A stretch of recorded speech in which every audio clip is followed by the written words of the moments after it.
Hello friends, कैसे हैं आप सब लोग। आई होप आप सब लोग बिल्कुल ठीक होंगे और सीटेट की तैयारी बहुत अच्छे से कर रहे होंगे, क्योंकि आप सभी को पता है कि आपका जो सीटेट का एग्ज़ाम होने जा रहा है वो होने जा रहा है 21 जनवरी को। ठीक है, तो लगभग 20 दिन का ही टाइम बचा है। अब 20 दिन के टाइम में हम क्या करेंगे, जितने भी टॉपिक थे वो हमने सारे क्लियर कर लिए हैं। जो इंपॉर्टेंट पेडागोजी थी वो भी हमने डिस्कस कर ली है। आज की क्लास में हम डिस्कस करेंगे ईवीएस के टॉप 50 क्वेश्चन, जो बहुत ही इंपॉर्टेंट है और कई बार आपके एग्जाम में पूछे गए हैं। तो उनको आज की क्लास में हम सारी क्वेश्चन देखेंगे। टोटल 50 क्वेश्चन है, जो कि बहुत इंपॉर्टेंट है। आज की क्लास में ईवीएस के सारे इंपॉर्टेंट क्वेश्चन देखेंगे। कल से जितने भी क्वेश्चन जितने भी क्लासेस होंगी, यानी 20 दिन का जो टाइम है उसमें जितने भी क्लासेस होंगी वो आपके प्रीवियस ईयर के क्वेश्चन होंगे। ठीक है, प्रीवियस ईयर के क्वेश्चन वो होंगे जो कि अभी आपके हाल ही में यानी 2023 में जनवरी में जो हुए हैं और जो अगस्त में हुआ। ठीक है, ऑनलाइन कुछ एग्जाम जो हुए थे उसको भी डिस्कस करेंगे, जो ऑफलाइन अभी अगस्त में हुआ है उसको भी डिस्कस करेंगे। तो वो जो जो प्रीवियस ईयर के क्वेश्चन पेपर हैं जो अभी हाल ही में हुए हैं, उनको डिस्कस करने के बाद उनको अगर आप सॉल्व कर लेते हैं तो आपको एक आइडिया हो जाएगा कि किस टाइप के क्वेश्चन पूछे जाते हैं, क्वेश्चन पूछने का लेवल क्या है। ठीक है, और क्वेश्चन किस तरीके से सॉल्व करने हैं वो भी सारी चीज़ें हम डिस्कस करेंगे उसमें। ठीक है, तो आज की क्लास में हम सिर्फ टॉप 50 ईवीएस के क्वेश्चन देखेंगे। ठीक है, ये जो क्वेश्चन है बहुत ही इंपॉर्टेंट है, पिछले कई बार पूछे गए हैं, तो उनको हम ध्यान से देखेंगे ताकि सारी चीज़ें यहाँ पे क्लियर हो जाएं। और एक चीज़ क्लियर कर दें कि जितने भी क्वेश्चन हैं उन सभी जितने भी टॉपिक इंपॉर्टेंट उन सभी के जो है क्वेश्चन है, जैसे आपका भोजन हो गया या फिर आवाज़ से संबंधित के रखी है, जैसे फूड का या भोजन और पोषण का हो गया, या भोजन से संबंधित विभिन्न राज्यों के जो भोजन है, विभिन्न राज्यों के जो आवाज़ से संबंधित है, या पक्षियों से संबंधित या पशुओं से संबंधित जो भी जो है टॉपिक है, हमने थ्योरी वाइज भी और सारे क्वेश्चन आंसर भी हमने वहाँ पे डिटेल में डिस्कस किया है। ठीक है, आज की क्लास में टॉप 50 जो क्वेश्चन उसमें हम क्या करेंगे, क्वेश्चन को ज़्यादा डिस्क्राइब नहीं करेंगे, क्वेश्चन पढ़ेंगे और जो सही जो है ऑप्शन है ऑप्शन देखेंगे। ठीक है, अगर आपको जो है लगता है कि इसमें जो है जो भी आपका टॉपिक वीक है, जैसे आपका जो है आवाज़ से संबंधित हो गया, भोजन से संबंधित, या आपने पशुओं के बारे में अभी नहीं पढ़ा है, ठीक है, तो आप जो है हमारी चैनल पे जाके वहाँ पे सर्च करेंगे तो सारी चीज़ें वहाँ पे जब देखेंगे तो सारी जो भी टॉपिक आपको पढ़ना वहाँ पे पढ़ लीजिए। जो है सारी चीज़ें दी गई है, क्वेश्चन आंसर भी हमने जो है डिस्कस किया है, साथ में जो आपके थ्योरी होती है उसको भी डिस्कस किया है। इस क्लास में सिर्फ हम क्वेश्चन देखेंगे और जो सही आंसर उसको देखते हुए चलेंगे। ठीक है, सिर्फ आपको जो है टॉप 50 क्वेश्चन एक तरीके से आपका यहाँ पर रिवाइज हो जाएगा। ठीक है, उसके बाद कल से जो है हम प्रीवियस ईयर के क्वेश्चन सॉल्व करने वाले हैं। तो आज की क्लास का पहला क्वेश्चन देखते हैं। पहला क्वेश्चन है, और हाँ, अगर आप चैनल पर नए हैं तो चैनल को सब्सक्राइब कर लीजिएगा, साथ ही बेल आइकन प्रेस कर दीजिएगा ताकि जो भी क्लासेस हमारी आएँ या फिर जो भी वीडियो हम अपलोड करें उसका नोटिफिकेशन आप तक पहुँचे। ठीक है, कोई भी वीडियो कोई भी क्लास आपकी स्किप ना हो और आपका सीटेट जो है अच्छे नंबर से निकले। और अपने दोस्तों को भी शेयर कर दीजिएगा ताकि उनको भी काफ़ी अच्छी हेल्प मिल सके सीटेट एग्ज़ाम के लिए। ठीक है, सीटेट में बेस्ट स्कोर लाने के लिए। पहला क्वेश्चन है कि नारियल डली हुई किसी भी करी के साथ उबला हुआ टैपियोका किस राज्य का प्रिय भोजन। जैसे ये भोजन से संबंधित क्वेश्चन है, तो भोजन से रिलेटेड जो भी क्वेश्चन आंसर है वो भी हमने डिस्कस किया है और सभी जितने भी भोजन है उसका हमने थ्योरी भी डिस्कस किया हुआ है। तो आप वीडियो देख लेंगे तो आपको सारी चीज़ें वहाँ पर क्लियर हो जाएगी। यहाँ पर हम सिर्फ कुछ क्वेश्चन लिए हैं जो इंपॉर्टेंट है, बाकी अगर आपको डिटेल में पढ़ना तो वो हम जो वीडियो कराए हैं उन पर आप जाके देख सकते हैं हमारे चैनल पर जाके। ठीक है, नारियल डली हुई किसी भी करी के साथ उबला हुआ टैपियोका किस राज्य का प्रिय भोजन। टैपियोका आपके कई बार एग्जाम में पूछा गया है, तो ये संभावना कि आपकी इस बार भी एग्जाम में आपके आ सकता है। ठीक है, पहला है असम, दूसरा है केरल, तीसरा ऑप्शन है जम्मू कश्मीर, चौथा ओडिशा यानी कि उड़ीसा। ठीक है, तो टैपियोका आपका कहाँ का फेमस है, वो है आपका केरल का। केरल का बहुत ही प्रसिद्ध जो है भोजन है टैपियोका। ठीक है, यहाँ पे हम क्वेश्चन को बहुत ज़्यादा डिस्क्राइब नहीं करेंगे, सिर्फ आंसर देखेंगे क्वेश्चन देख के। ठीक है, तो सेकंड ऑप्शन आपका केरल, यानी टैपियोका कहाँ से संबंधित है, वो है आपका केरल से। दूसरा क्वेश्चन है कि कौन से राज्य में मधुमक्खियां अंडे देने का काम करती हैं, कौन से समय में मधुमक्खियां अंडे देने का काम करती हैं। ठीक है, सितंबर से अक्टूबर में, जनवरी से मार्च में, अप्रैल से जुलाई में, या फिर अक्टूबर से दिसंबर। ये भी क्वेश्चन आपके कई बार एग्जाम में पूछा गया है। ठीक है, इसको देखेंगे कि कौन सा ऐसा समय होता है जिसमें मधुमक्खियां अंडे देने का काम करती हैं। ठीक है, इनका भी एक समय होता है, तो वो कौन सा समय होता है वो देख लेते हैं। सितंबर से अक्टूबर, जनवरी से मार्च, या फिर अप्रैल से जुलाई। या फिर फोर्थ ऑप्शन है अक्टूबर से दिसंबर। तो ये जो मधुमक्खियाँ होती हैं जो अंडे देने का काम करती हैं वो देती हैं आपके अक्टूबर से दिसंबर का। ये जो अक्टूबर से दिसंबर का टाइम होता है इसमें जो है वो अंडे देने का काम करती मधुमक्खियाँ। तो फोर्थ ऑप्शन आपका सही आंसर होगा। नेक्स्ट क्वेश्चन है कि निम्नलिखित में से रोगों का वह समूह चुनिए जो मच्छरों से फैलता है। मच्छरों से फैलने वाले रोग कौन कौन से हैं उसको भी हमने डिटेल में जो है आपको डिस्क्राइब किया हुआ है। यहाँ देखते हैं डेंगू, मलेरिया, चिकनगुनिया। दूसरा है ऑप्शन मलेरिया, हैजा, मियादी बुखार। तीसरा है मलेरिया, डेंगू, हैजा। और चौथा है मलेरिया, चिकनगुनिया, मियादी बुखार। ठीक है, तो जो मच्छरों से फैलने वाले रोग होते हैं वो आपका डेंगू तो होता ही होता है, आप सभी को पता है। मलेरिया भी होता है, साथ में जो है चिकनगुनिया भी होता है। ठीक है, तो पहला ही ऑप्शन यहाँ पे सही होगा। डेंगू, मलेरिया, चिकनगुनिया किससे फैलता है? मच्छरों से फैलता है। नेक्स्ट क्वेश्चन देखेंगे कि निम्न खाद्य पदार्थों के किस समुच्चय में लौह तत्व की प्रचुर मात्रा होती है। जो लौह तत्व होते हैं जो हमें बहुत ज़्यादा आवश्यकता होती है खासकर महिलाओं को, वो जो लौह तत्व होता है वो किन फलों में, किन जो है सब्जियों में बहुत ज़्यादा मात्रा में पाया जाता है। पहला है आंवला, पालक, गुड़। दूसरा है आंवला, पालक, आलू। तीसरा आंवला, आलू, टमाटर। और चौथा बंद गोभी, भिंडी और गुड़। तो ये तीन ऑप्शन गलत है क्योंकि आलू में नहीं होता, आंवला पालक में तो होता है, आलू में नहीं होता, टमाटर में नहीं होता, बंद गोभी भिंडी में नहीं होता। तो आंवला, पालक और गुड़ में क्या होता है? लौह तत्व की मात्रा प्रचुर मात्रा में होती है, मात्रा में अधिक होती है। तो पहला ही ऑप्शन यहाँ पे सही है। नेक्स्ट क्वेश्चन है कि कुड़ुक भाषा में तोरांग का मतलब क्या है। जो कुड़ुक होता है, कुड़ुक एक भाषा है जहाँ कहाँ की है, वो झारखंड की है। तो वहाँ का जो तोरांग होता है उसका क्या मतलब होता है? पहला है तालाब, दूसरा है झरना, तीसरा है तोड़ना या फिर जंगल। तो कुड़ुक भाषा में तोरांग का मतलब होता है जंगल। फोर्थ ऑप्शन यहाँ पे सही होगा। नेक्स्ट क्वेश्चन है कि विश्व की सबसे ऊंची चोटी माउंट एवरेस्ट पर चढ़ने वाली प्रथम भारतीय महिला कौन थी। विश्व की जो सबसे ऊंची चोटी है माउंट एवरेस्ट, उस पर चढ़ने वाली प्रथम भारतीय महिला, भारत की प्रथम महिला कौन थी? कल्पना चावला, या फिर दूसरा ऑप्शन है सुनीता विलियम्स, तीसरा है यूरी गागरिन, या फिर बछेंद्री पाल। तो वो है आपकी कौन? बछेंद्री पाल। बछेंद्री पाल जो है पहली भारतीय महिला है एवरेस्ट पर चढ़ने वाली। नेक्स्ट क्वेश्चन है सूर्यमणि ने लोगों की मदद के लिए एक केंद्र खोला, केंद्र का नाम क्या था? सूर्यमणि जो है इनसे संबंधित भी हमने क्वेश्चन कराया हुआ है। इन्होंने एक केंद्र खोला था, उस केंद्र का क्या नाम था? विचेड़ केंद्र, तोरंग, या फिर इनमें से कोई नहीं। तो वो था आपका तोरंग। उस केंद्र का नाम क्या था? तोरंग था। ठीक है, नेक्स्ट क्वेश्चन है नीचे प्याज की खेती करने की प्रक्रिया के कुछ क्रम में कौन सा उचित क्रम में है। ठीक है, यानी नीचे जो है दिया गया है वो प्याज की खेती करने का एक क्रम दिया हुआ, तो सबसे उचित क्रम कौन सा है? ये जो क्वेश्चन है कई बार आपके एग्जाम में पूछा गया है। ठीक है, पहला है खरपतवार हटाना, दूसरा है गुड़ाई करना, तीसरा है बीज बोना, या फिर चौथा है सूखी पत्तियों को हटाना। इनको एक क्रम में लगाना है। ठीक है, या प्याज को उखाड़ना। तो यानी जो ये सारे क्रम, ये सारी चीज़ें दी हुई हैं, ये जो एक तरीका होता है प्याज की खेती करने का, तो इसमें जो क्रम से लगाना कि कौन सा क्रम से है। ठीक है, तो इसमें जो है क्या करेंगे, इसको सॉल्व कैसे करना है वो बता देते हैं हम आपको। ठीक है, तो यहाँ पे नीचे जो है ऑप्शन दिया हुआ है, आपको जो है ऑप्शन जैसे दिया हुआ है उसको जो है देख लेते हैं, उसके बाद सॉल्व करते हैं। ठीक है, तो जैसे यहाँ पे दिया हुआ खरपतवार हटाना, गुड़ाई करना, बीज बोना, सूखी पत्तियों को हटाना या प्याज को उखाड़ना। तो किसी भी खेती को करने के लिए, किसी भी फसल को खेती करने के लिए सबसे पहले क्या करते हैं? गुड़ाई करते हैं। खेत होता है उसमें गुड़ाई करते हैं, तो बी हो जाएगा, सबसे पहले बी लिख लेंगे। ठीक है, उसके बाद क्या करते हैं? बीज बोते हैं, तो सी लिख लेंगे। उसके बाद क्या करते हैं? खरपतवार, बीज बोने के बाद जो भी छोटी छोटी खरपतवार उग आती हैं उसको क्या करते हैं? हटाते हैं। ठीक है, जैसे प्याज लगाते हैं तो सबसे पहले प्याज लगाने के लिए क्या करेंगे?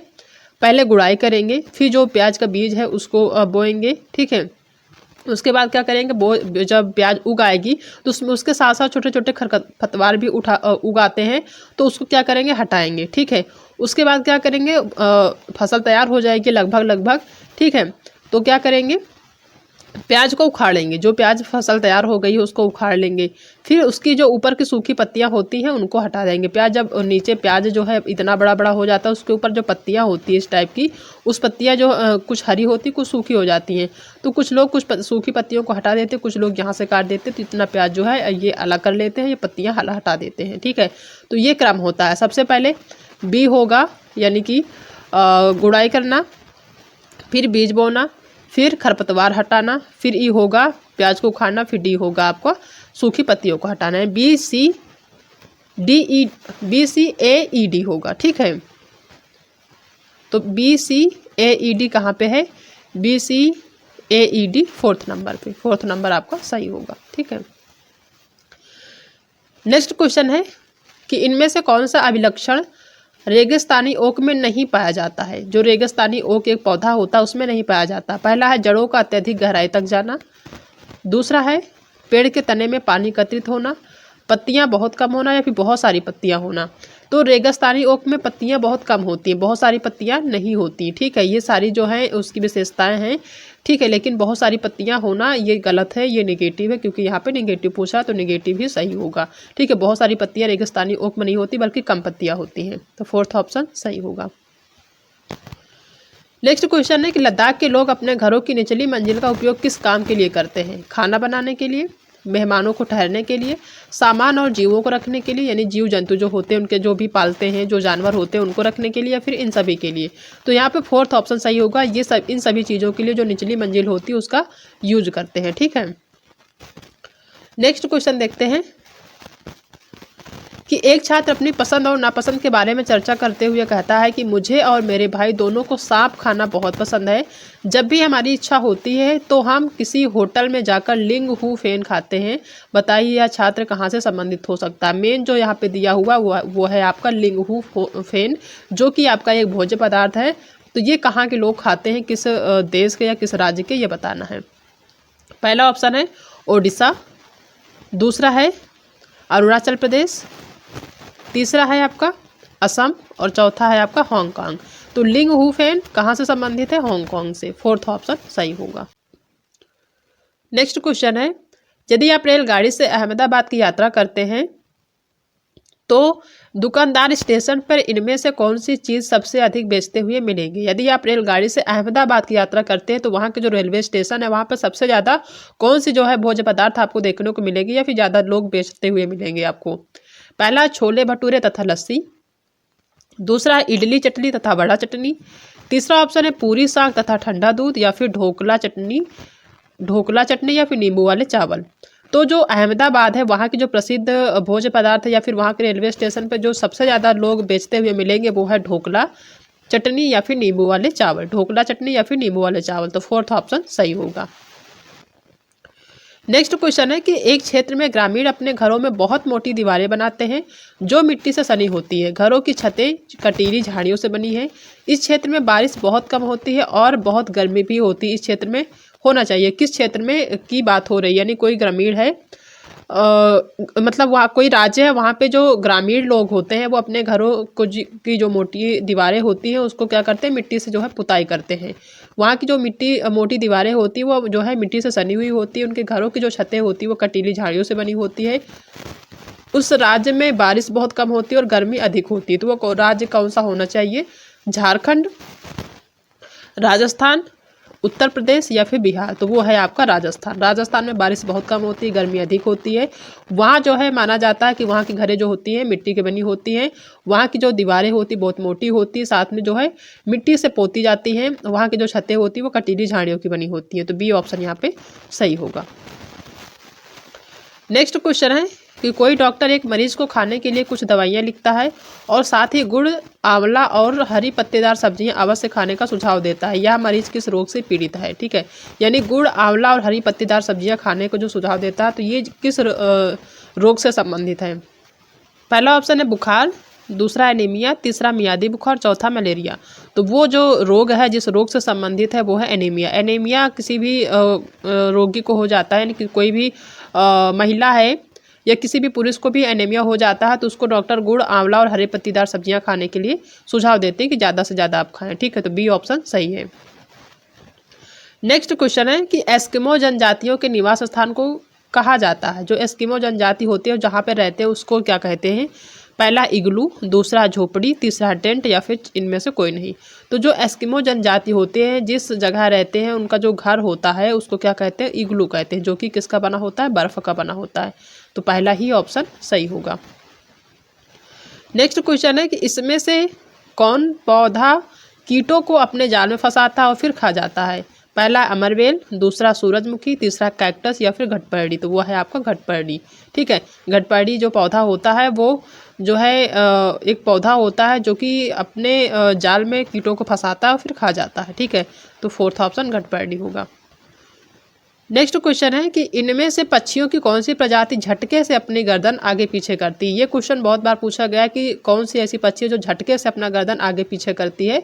पहला है उल्लू, दूसरा है कौवा, तीसरा है बसंत गौरी या फिर मैना। तो वो है आपकी कौन सी, मैना। ठीक है, यहाँ पे कंफ्यूज बिल्कुल भी मत होइएगा कि उल्लू होगा। उल्लू को जो है गर्दन होती है वो चारों तरफ घूम जाती है लेकिन झटके से आगे पीछे नहीं करती है। ठीक है, तो उल्लू नहीं होगा बल्कि डी ऑप्शन मैना होगा। नेक्स्ट क्वेश्चन है जो कि बहुत इंपॉर्टेंट है, कई बार एग्जाम में पूछा गया है कि इन समूहों में से उस समूह को चुनिए जिसमें खाना पकाने के सही तरीके दिए गए हैं। ठीक है, खाना पकाने के कौन कौन से तरीके होते हैं वो बताना है।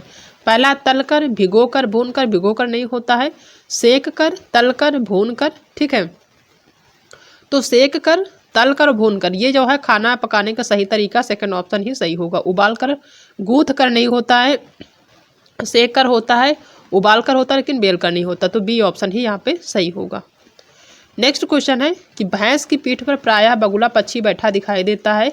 ऐसा इसलिए होता है क्योंकि बगुला भैंस की पीठ पर परजीवी कीट खाता है, घास में पाए जाने वाले कीट खाते हैं, भैंस की पीठ पर बैठकर गाना पसंद करता है या फिर उड़ने के बाद थोड़ा आराम करता है। जी नहीं, भैंस की पीठ पर परजीवी कीट खाता है। भैंस की जो भी भैंस होती है या गाय होती है उनके जो है शरीर पर छोटे छोटे कीड़े होते हैं जिसको जूं कहते हैं। ठीक है, वो या फिर किलनी जिसको बोलते हैं वो होते हैं। तो उन्हीं को जो है जो बगुले होते हैं या फिर कौवे भी होते हैं उनकी पीठ पे बैठ जाते हैं और वो जो कीट होते हैं उन्हीं को खाते रहते हैं। ठीक है, तो भैंस की पीठ पर परजीवी कीट खाता है।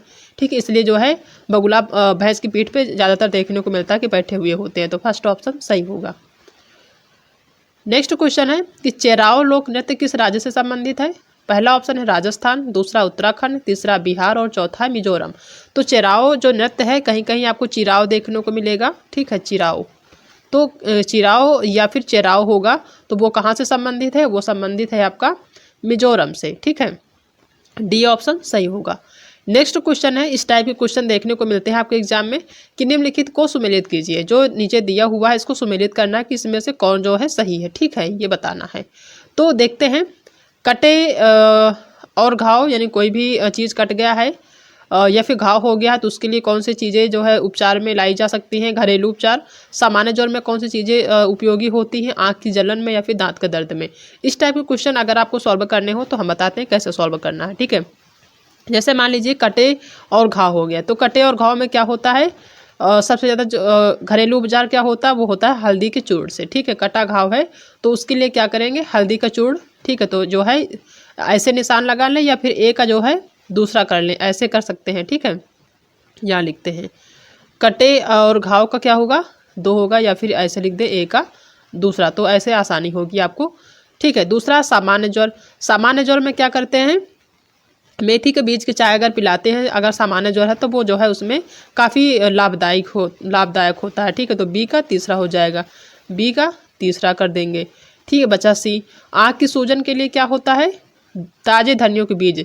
ठीक है, ये होता है आँख की सूजन के लिए। अगर आँख में सूजन है तो ताजे धनियों के बीज जो है ताजे धनियों के बीज जो है उपयोगी होता है उसके लिए। तो सी का क्या हो जाएगा, पहला हो जाएगा। ठीक है, और डी दांत के दर्द के लिए क्या होता है, हींग का चूर्ण होता है। ठीक है, डी का कौन सा हो जाएगा, 4th नंबर। तो डी का अगर देखें यहाँ पे तो कितना हो जाएगा, 4th। 2 3 1 4, 2 3 1 4 आपको देखना है किस ऑप्शन में सही है वो देख लेते हैं। ठीक है, तो 2 3 1 4 कहाँ पे है, 2 3 1 4 आपका 4th ऑप्शन ही सही होगा। ऐसे सॉल्व करेंगे बहुत आसानी से सॉल्व कर पाएंगे इस टाइप के सवाल। ठीक है, नेक्स्ट है कि इनमें से किस समूह में केवल जड़ें हैं। जड़ें कौन कौन से समूह में है ये बताना है। मूली, सलजम, गाजर, गेहूं। जी नहीं। दूसरा शकरकंद, गाजर, मूली और मक्का। जी नहीं। गाजर, मूली, सलजम और शकरकंद इसमें पहले से ही हाईलाइट है तो 3rd ऑप्शन ही सही होगा। गाजर, मूली, सलजम और शकरकंद जो है ये समूह है, इसमें सिर्फ जड़ें होती हैं। ठीक है, 3rd ऑप्शन सही है। नेक्स्ट क्वेश्चन है, कचनार की सब्जी किस राज्य के लोग बनाते हैं। जो कचनार होता है पौधा, उसकी जो फूल होती है उसकी सब्जी किस राज्य के लोग बनाते हैं। पहला है केरल, दूसरा है पश्चिम बंगाल, तीसरा है मध्य प्रदेश और चौथा उत्तर प्रदेश। तो कचनार की सब्जी जिस राज्य के लोग ज़्यादा खाते हैं वो है आपका उत्तर प्रदेश। यूपी के लोग कचनार के फूलों की सब्जी खाते हैं, ठीक है। कहीं कहीं कचनार के फूलों की सब्जी लिखा मिलेगा, कहीं कहीं कचनार की सब्जी, तो इसको ध्यान दीजिएगा। नेक्स्ट क्वेश्चन है कि उस पक्षी का नाम जिसकी आंखें मनुष्यों की तरह सामने की ओर होती। बहुत इंपॉर्टेंट क्वेश्चन, कई बार पूछा गया कि कौन सा ऐसा पक्षी है जिसकी आंखें मनुष्यों की तरह सामने की ओर होती है। जैसे मनुष्य की आंखें सामने की ओर होती हैं, तो वैसे ही कोई एक पक्षी है जिसकी जो है आंखें सामने की ओर होती है, ठीक है। तो वो पक्षी कौन है ये बताना है। पहला है चील, दूसरा है बाज, बाज होता है यहाँ पे, ठीक है, बाज, तीसरा है गिद्ध और चौथा उल्लू। तो वो है आपका उल्लू। उल्लू की आंखें जो है मनुष्य की तरह सामने की तरफ होती हैं, ठीक है। नेक्स्ट है नारियल के तेल में पकी हुई समुद्री मछली खाना निम्नलिखित में से हमारे देश के किस राज्य के अधिकतर लोग पसंद करते हैं। नारियल के तेल में जो पकी हुई मछली होती है वो कहाँ के या किस राज्य के लोग खाना ज़्यादा पसंद करते हैं। पहला है गोवा, दूसरा है बिहार, तीसरा है जम्मू और कश्मीर और चौथा है मिजोरम। तो वो लोग हैं गोवा के लोग नारियल के तेल में पकी हुई मछली खाते हैं। और बात करें अगर जम्मू कश्मीर की, तो जम्मू कश्मीर के लोग क्या करते हैं, जो सरसों का तेल होता है उसमें पकी हुई मछली खाना ज़्यादा पसंद करते हैं। कहीं कहीं आपको जम्मू कश्मीर से पूछ लेगा कि जम्मू कश्मीर के या फिर सरसों के तेल में पकी मछली कहाँ के लोग खाना पसंद करते हैं, तो वो है आपका जम्मू कश्मीर। और नारियल के तेल में पकी मछली कहाँ के लोग खाते हैं, तो वो है आपके गोवा के, ठीक है। यहाँ फर्स्ट ऑप्शन सही होगा। नेक्स्ट क्वेश्चन कि ऐसे पक्षियों का समूह जो हमारी तुलना में 4 गुना अधिक देख सकता है, ठीक है। ऐसा पक्षियों का एक समूह जो हमारी यानी कि मनुष्यों की तुलना में 4 गुना अधिक देख सकता है। जितना हम देखते हैं हमसे 4 गुना जो है वो ज़्यादा देख लेते हैं। पहला है बाज, कौवा, कबूतर। बाज तो होता है लेकिन कौवा कबूतर नहीं होता। दूसरा है बाज, चील और गिद्ध, ठीक है। तो बाज, चील और गिद्ध ये ऐसे समूह हैं या ये भी ऐसे पक्षी हैं तीनों जो कि हम मनुष्यों से 4 गुना अधिक देख पाते हैं। तो बी ऑप्शन ही यहाँ पे सही होगा।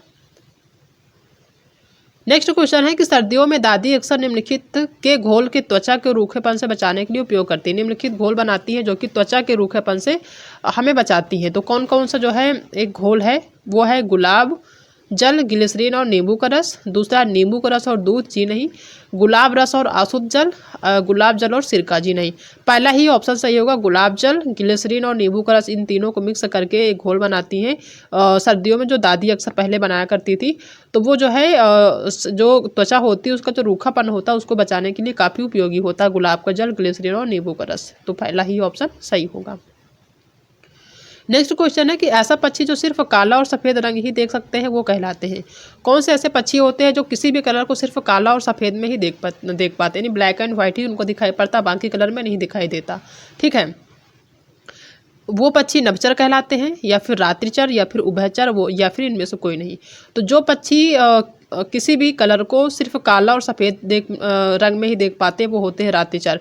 जो पक्षी रात्र में देखते हैं, दिन में नहीं देख पाते, रात में देख पाते हैं, वो किसी भी कलर को देखेंगे तो उनको काला और सफ़ेद ही नजर आएगा, बाकी कलर में नहीं नजर आएगा। तो वो कहलाते हैं रात्रिचर। बी ऑप्शन सही होगा।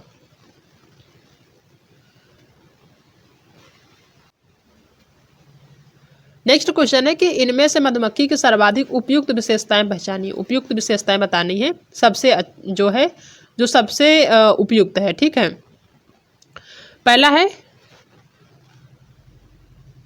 पहला ऑप्शन है केवल रानी मक्खी ही अंडे देती है, बिल्कुल सही। रानी मक्खी जो होती है वो सिर्फ अंडे ही देती है, उसका काम अंडे ही देना होता है। दूसरा है कि नर मक्खी का कार्यकर्ता के रूप में कोई भूमिका नहीं होता। जो नर मक्खी होता है उसका जो है किसी कार्यकर्ता के रूप में कोई भूमिका नहीं होती, ठीक है, यानी कोई भी काम नहीं करता वो। सी है सभी मादा मक्खी अंडे देती है, जी नहीं, सिर्फ रानी मक्खी अंडे देती है। डी की कार्यकर्ता मक्खी भोजन को खोजती है और फिर उसे छत्ते में लेकर आती है, ये ऑप्शन भी सही है। तो ए, बी और डी, ठीक है, ए, बी और डी आपका पहला ही ऑप्शन सही होगा। नेक्स्ट क्वेश्चन है कि बेरी बेरी नामक रोग निम्न में से किस विटामिन की कमी से होता है, तो वो है आपका विटामिन ए, फर्स्ट ऑप्शन सही होगा। नेक्स्ट क्वेश्चन है कि मलेरिया नामक बीमारी किस प्रकार के क्षेत्र में अधिक देखी जाती है। कौन सा ऐसा एरिया है या क्षेत्र है जहाँ पे मलेरिया की बीमारी जो है बहुत ज़्यादा देखने को मिलती है। पहला कि जहाँ वर्षा की मात्रा अधिक होती है, बिल्कुल सही। अगर वर्षा की मात्रा ज़्यादा होगी तो वहाँ पानी ज़्यादा भरा रहेगा, ठीक है, वहाँ की जो है ज़मीन नमी रहेगी तो वहाँ पे मच्छर ज़्यादा जो है देखने को मिलेंगे। तो वहाँ जहाँ वर्षा की मात्रा अधिक होती है, तो पहला ऑप्शन सही है। दूसरा, जहाँ वातावरण में आर्द्रता अधिक हो, बिल्कुल सही। सी, जहाँ जल एकत्र होने की समस्या हो। तो तीनों ऑप्शन आपके यहाँ पे सही है, ठीक है। तो तीनों ऑप्शन यानी ए, बी और सी कहाँ पे देख लेते हैं, ए, बी और सी, फोर्थ ऑप्शन सही है, ठीक है। नेक्स्ट क्वेश्चन है कि भारत के किस राज्य में बम्बू नृत्य प्रसिद्ध है। बम्बू नृत्य कहाँ से प्रसिद्ध है। बम्बू देख के आप ये मत समझिएगा कि असम से संबंधित होगा, ठीक है। बम्बू का मतलब यहाँ पे एक अलग प्रकार का नृत्य होता है, बांस से संबंधित, इसका बांस से कोई संबंध नहीं है। तो इसको ओडिशा मत लगा, वो सॉरी असम मत लगा दीजिएगा, ठीक है। पहला ऑप्शन है केरल, दूसरा ओडिशा, तीसरा असम और चौथा मेघालय। तो बम्बू नृत्य कहाँ प्रसिद्ध है, वो है मेघालय में, फोर्थ ऑप्शन सही है।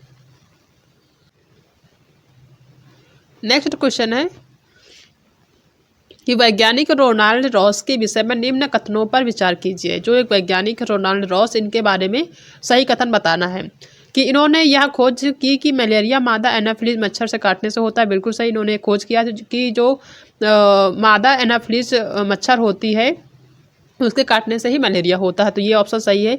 दूसरा कि इसके लिए इन्हें रसायन का नोबेल पुरस्कार 1905 में मिला। रसायन का नोबेल पुरस्कार इनको नहीं दिया गया, तो बी ऑप्शन गलत है, ए सही है। तो केवल ए, फर्स्ट ऑप्शन सही होगा। नेक्स्ट क्वेश्चन है कि वर्ली एक पारंपरिक कला है। वर्ली नामक स्थान किस राज्य में स्थित है। वर्ली जो है एक पारंपरिक कला है, तो वर्ली जो है एक स्थान का नाम है, तो वो किस राज्य में स्थित है। पहला है राजस्थान, दूसरा है महाराष्ट्र, तीसरा है उड़ीसा और चौथा केरल। तो वो है आपका महाराष्ट्र। वर्ली जो है कहाँ पे किस राज्य में है, तो वो है आपका महाराष्ट्र में, ठीक है। सेकेंड ऑप्शन सही होगा। नेक्स्ट क्वेश्चन है कि निम्न में से हाथियों के बारे में कौन सा विषय गलत है। हाथियों के बारे में कौन सा कथन सही गलत है, यानी निगेटिव बताना है, ठीक है। झुंड की सबसे बुजुर्ग हथनी ही नेता होती है, बिल्कुल सही। दूसरा, हाथियों के झुंड में केवल हथनियां ही होती है, ये गलत होगा। सिर्फ हथनियां नहीं होती, बल्कि बच्चे भी होते हैं और कुछ हाथी भी होते हैं, ठीक है। यानी मेल और फीमेल दोनों होते हैं और बच्चे भी होते हैं। हाथी बहुत कम सोना पसंद करते हैं। तो हाँ, बिल्कुल सही कि हाथी जो है बहुत कम सोना पसंद करते हैं। तीसरा, हाथी कीचड़ में खेलना पसंद करते हैं, तो ये भी सही है। तो बी ऑप्शन ही सही होगा क्योंकि ये निगेटिव है, ठीक है। तो यहाँ पे बी सही है, निगेटिव पूछ रहा है। नेक्स्ट क्वेश्चन है कि ऐसे कीटों का समूह जो अपने साथियों को उनकी गंध से पहचान लेता है। कुछ कीट ऐसे होते हैं जो अपने साथी को उनकी जो गंध हो निकलती है गंध से पहचान लेते हैं, ठीक है। पहला है मक्खी, मच्छर और तितली। दूसरा ऑप्शन है तितली, चींटी, बिच्छू। तीसरा है मधुमक्खी, तिलचट्टा मक्खी और चौथा चींटी, मधुमक्खी और रेशम के कीट। फोर्थ ऑप्शन सही होगा। चींटी, मधुमक्खी और जो रेशम के कीट होते हैं ये अपने साथियों को उनकी गंध से पहचान लेते हैं। कोई भी जैसे कोई भी चींटी ऐसे जा रही है, ठीक है, तो उनके पीछे बाकी चींटियां भी उनका जो है अनुसरण करते हुए उनके पीछे पीछे चलती है। वैसे ही मधुमक्खी भी और रेशम के जो कीट होते हैं वैसे भी एक कतार में चलते रहते हैं, क्योंकि उनको उनके गंध को जो है सूंघते हुए या फिर उनका अनुसरण करते हुए उनके पीछे पीछे चलते हैं।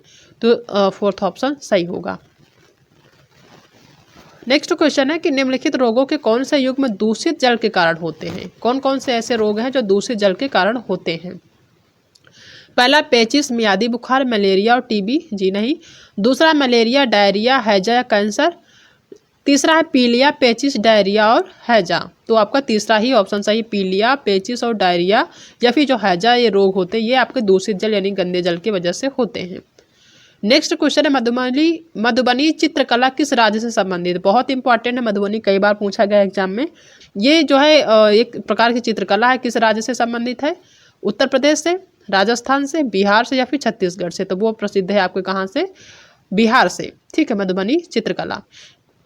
नेक्स्ट क्वेश्चन है कि कौन सा जानवर अंधेरे में हम मनुष्यों से 6 गुना बेहतर देख सकता है। कौन सा ऐसा जानवर है, ठीक है। वहाँ पे एक जो क्वेश्चन था वो पक्षियों से संबंधित था कि कौन सा ऐसा पक्षी जो हमसे 4 गुना बेहतर देख सकता है। ये ऐसा जानवर है जो हम मनुष्यों से 6 गुना बेहतर देख सकता है। पहला है कुत्ता, दूसरा स्लॉथ, तीसरा शेर या फिर बाघ। तो वो है आपका कौन सा, बाघ। हम मनुष्यों से 6 गुना बेहतर देख सकता है। नेक्स्ट क्वेश्चन है कि एक ऐसा नाच जिसमें जमीन पर बांस की डंडी लेकर 2 लोगों की जोड़ी आमने सामने बैठती है, ढोल की ताल पर डंडियों को जमीन पर पीटते हैं और ताल के अनुसार डंडियों के बीच लोग एक कतार में खड़े होकर कूदते हैं और नाचते हैं। इस नाच का क्या नाम है और इसका किस राज्य से संबंध है, ठीक है। बांस की डंडी लेकर जो है आपस में जमीन पर बैठ के जो है एक प्रकार का जो है नृत्य करते हैं, तो वो किस राज्य से संबंधित है ये बताना है, ठीक है। पहला है तोरंग, मिजोरम। दूसरा है कुडुख, झारखंड। या फिर तीसरा ऑप्शन है झूम या फिर झूम झारखंड या फिर चिराव या मिजोरम। तो ये जो नृत्य है वो आपका चिराव नृत्य कहा जाता है इसको, और ये कहाँ से संबंधित है, मिजोरम से संबंधित है। फोर्थ ऑप्शन सही होगा। नेक्स्ट क्वेश्चन है कि इनमें से कौन सी विशेषता स्लॉथ जानवर की है। स्लॉथ एक प्रकार का जानवर होता है, उसकी विशेषता बतानी है। पहला, स्लॉथ जिस पेड़ पर रहते हैं उसी पेड़ की पत्तियां खाते हैं, बिल्कुल सही। दूसरा कि यह सप्ताह में सिर्फ एक बार ही शौच के लिए पेड़ से नीचे उतरते हैं, क्योंकि बहुत ही ज़्यादा आलसी होते हैं, इसलिए सप्ताह में एक बार ही नीचे उतरते हैं शौच के लिए। तीसरा, स्लॉथ दिन में करीब 17 घंटे पेड़ से उल्टे लटक कर सोते हैं, ठीक है। डी नंबर उपरोक्त तो सभी, तो फोर्थ ऑप्शन सही होगा। ये सभी विशेषताएं स्लॉथ जानवर की हैं। स्लॉथ के बारे में एग्जाम में क्वेश्चन पूछा जाता है, तो ध्यान रखिएगा। नेक्स्ट क्वेश्चन है कि इनमें से किस जानवर के दांत हमेशा बढ़ते रहते हैं, यानी कि जब तक उसकी ज़िंदगी रहती है, जीवित रहता है, तब तक उसके दांत बढ़ते रहते हैं। जैसे हम मनुष्यों के दांत एक टाइम होता है कि उसके बाद जो है निकलना बंद हो जाते हैं, बढ़ने बंद हो जाते हैं, लेकिन ये जो जानवर होता है उसके दांत उसके लाइफ टाइम ज़िंदगी भर बढ़ते रहते हैं। तो वो कौन सा जानवर है? चूहा, बिल्ली, गिलहरी या फिर ए और सी दोनों। तो ए और सी दोनों सही होगा, यानी चूहा और जो गिलहरी होते हैं ऐसे जानवर होते हैं जिनके दांत हमेशा जो है पूरी ज़िंदगी बढ़ते रहते हैं। और इनके दांत जो है वो इसलिए जो है बहुत ज़्यादा बड़े नहीं हो पाते, क्योंकि ये चीज़ों को कुतरते रहते हैं, तो उनके जो जितने दांत बढ़ते हैं उतने वो घिसते भी रहते हैं, इसलिए बहुत ज़्यादा बढ़ नहीं पाते। अगर ये कुतरना बंद कर दे तो उनके दांत जो है उनके मुंह से बहुत ज़्यादा बड़े बड़े हो जाएंगे, ठीक, आगे निकल जाएंगे। तो चूहा और ये गिलहरी ये ऐसे जानवर हैं जिनके दांत पूरी ज़िंदगी बढ़ते रहते हैं। नेक्स्ट है कि निम्न में से कौन अंतर्राष्ट्रीय ख्याति प्राप्त वेट लिफ्टर है। वेट लिफ्टर यानी कि जो भार उठाते हैं ना, भारवाहक, उस टाइप के। पहला सुनीता विलियम्स, दूसरा बछेंद्री पाल, तीसरा सूर्यमणि और फिर कर्णम मल्लेश्वरी। वो है आपकी कर्णम मल्लेश्वरी। डी ऑप्शन सही होगा। नेक्स्ट क्वेश्चन है कि इनमें से माउंटेनियरिंग में ग्रुप लीडर की जिम्मेदारियों का चयन कीजिए। माउंटेनियरिंग जो होता है उसमें जो ग्रुप लीडर की जो जिम्मेदारी होती, जो काम होता है, वो कौन सा काम होता है ये बताना है, ठीक है। पहला ऑप्शन है अन्य लोगों का सामान उठाने में मदद करना, बिल्कुल सही। जो उनके साथ चलने वाले अन्य सदस्य हैं उनके ग्रुप के, उनका जो सामान होता है उसको उठाने में मदद करना, पहला ऑप्शन सही होता है, ग्रुप लीडर का काम होता है। दूसरा है कि पूरे ग्रुप के आगे चलना ताकि ग्रुप पीछे पीछे उनका अनुसरण करे, जी नहीं। तीसरा, जो चल ना पाए उसे रुकने के लिए कहना, ये भी गलत होगा, क्योंकि रुकने के लिए तो कोई जा नहीं रहा, उनको जो है फतह करना है। माउंट एवरेस्ट पे जो है चढ़ाई करनी है, तो रुकने के लिए कोई गया नहीं है, तो उसको रुकने के लिए नहीं बोलना, बल्कि उनका एक उत्साह बढ़ाना कि नहीं अभी आप जो है आगे और बढ़िए, बस थोड़ा सा बचा है, ठीक है। तो एक उत्साह जो बढ़ाने का काम ग्रुप लीडर का हो सकता है, उसको जो है रुकने के लिए कहने के लिए नहीं, ठीक है। प्रोत्साहित करने का काम जो होता है एक तरह से मान लीजिए ग्रुप लीडर का, हतोत्साहित करने का काम नहीं होता। तो ये साथी के बीमार होने पर उसका ध्यान रखना और सबके लिए खाने की व्यवस्था करना, बिल्कुल सही, ये भी जो है ग्रुप लीडर का काम होता है। तो डी ऑप्शन सही है। ई है रुकने और आराम करने के लिए अच्छी जगह ढूंढना, ये भी ग्रुप लीडर का काम होता है, ठीक है। तो ऑप्शन ए, डी और ई ऑप्शन आपका सही है। ए, डी और ई कहाँ पे है? थर्ड ऑप्शन सही होगा। नेक्स्ट क्वेश्चन देखते हैं कि भारत की आज़ादी से पहले महात्मा गांधी ने जिस दांडी के समुद्र तट तक अपनी प्रसिद्ध यात्रा की थी वह भारत के किस राज्य में स्थित है? पहला आंध्र प्रदेश, दूसरा कर्नाटक, तीसरा है महाराष्ट्र या फिर गुजरात। तो वो है आपका गुजरात। गुजरात से जो है उन्होंने दांडी यात्रा शुरू करी थी। नेक्स्ट क्वेश्चन है कि तरुण भारत संघ नामक समूह किससे संबंधित है? पुरानी झीलें निर्मित करने से, विशेष रूप से सक्षम बच्चों को सिखाने की मदद करने से, जी नहीं। स्कूलों में दोपहर का पका हुआ भोजन उपलब्ध कराने से, या इनमें से कोई नहीं। तो पहला ही ऑप्शन बिल्कुल सही, पहला ही ऑप्शन सही होगा। पुरानी झीलें पुनर्निर्मित करने से तरुण भारत संघ का संबंध है, ठीक है। नेक्स्ट क्वेश्चन देखते हैं कि उस वैज्ञानिक का क्या नाम है जिसने सबसे पहले मच्छर के पेट के अंदर ताक झाँक कर यह सिद्ध किया कि मच्छर से फैलता है, कोई भी बीमारी हो मच्छर से फैलती, तथा इस अनुसंधान के लिए दिसंबर 1902 में चिकित्सा के क्षेत्र में नोबेल पुरस्कार दिया गया था। तो वो थे आपके रोनाल्ड रॉस। इससे संबंधित एक क्वेश्चन ऊपर भी हम डिस्कस कर चुके हैं, ठीक है। इन्होंने सबसे पहले खोज किया था कि जो मलेरिया नाम की बीमारी होती है वो मच्छर के काटने से होती है, ठीक है। और इसके लिए उनको 1902 में नोबेल पुरस्कार दिया गया था, किस क्षेत्र में? चिकित्सा के क्षेत्र में, ठीक है। तो सी ऑप्शन सही होगा। नेक्स्ट क्वेश्चन है कि नर हाथी एक साथ कितने सालों तक झुंड में रहना पसंद करते हैं? तो वो हैं 12 से 15 साल, ठीक है। 12 से 15 साल तक नर हाथी जो है झुंड में रहते हैं, उसके बाद वो झुंड से बाहर चले जाते हैं। तो बी ऑप्शन सही होगा। नेक्स्ट क्वेश्चन है कि जो लोग कम से कम 25 साल से जंगल में रह रहे हैं उनकी वनभूमि और उस पर उगने वाले फसलों पर अधिकार होता है, यह किस अधिनियम के द्वारा लागू किया गया था? तो यह किया गया था वन अधिकार अधिनियम 2007 के अंतर्गत, ठीक है। इसको भी हमने डिटेल में डिस्कस किया हुआ है, थ्योरी भी है, क्वेश्चन आंसर भी है, इसको भी आप देख सकते हैं हमारे चैनल पे जाके। तो सेकेंड ऑप्शन सही होगा।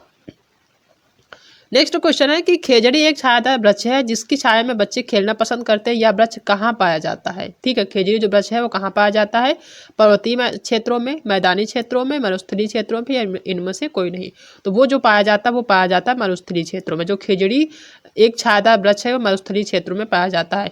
अब ये मरुस्थलीय क्षेत्र में होने की वजह से क्या होता है कि वहाँ पे जो उस पौधे की जो छाया होती है उसके नीचे बच्चे खेलना पसंद करते हैं, क्योंकि मरुस्थल में बहुत ज़्यादा पेड़ पौधे होते नहीं। तो जहाँ खेजड़ी का वृक्ष होता है वहाँ पे बच्चे एकत्रित होते हैं, वहीं पे खेलते हैं। तो ये मरुस्थलीय क्षेत्रों में पाया जाता है। सी ऑप्शन सही है। तो ये टॉप 50 क्वेश्चन थे जो कि ईवीएस के बहुत इंपॉर्टेंट थे, जो कि हमने आज की क्लास में डिस्कस किया है। आई होप कि आप सबको आज की क्लास पसंद आई होगी। अगर क्लास पसंद आई है तो वीडियो को लाइक करिएगा, अपने दोस्तों में शेयर करिएगा। अगर आप चैनल पर नए हैं तो चैनल को सब्सक्राइब करना बिल्कुल भी मत भूलिएगा। मिलते हैं कल एक नए टॉपिक के साथ, तब तक अपना ध्यान रखिएगा।